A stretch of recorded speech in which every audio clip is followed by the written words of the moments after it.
majú na sladí. A tento chvíli to už vyzerá dobre.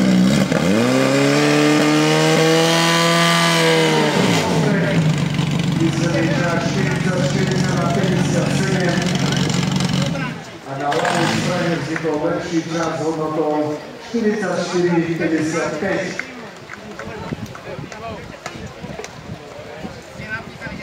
Kludáky si veľmi dobre počali s vodou, nakoľko len 2 stotiny sú rozdiely medzi ľavým a pravým prúdom. Ešte kontrola stacia potrubia a hlavný rozhodca dáva bielu vlajku, to znamená plavný pokus pre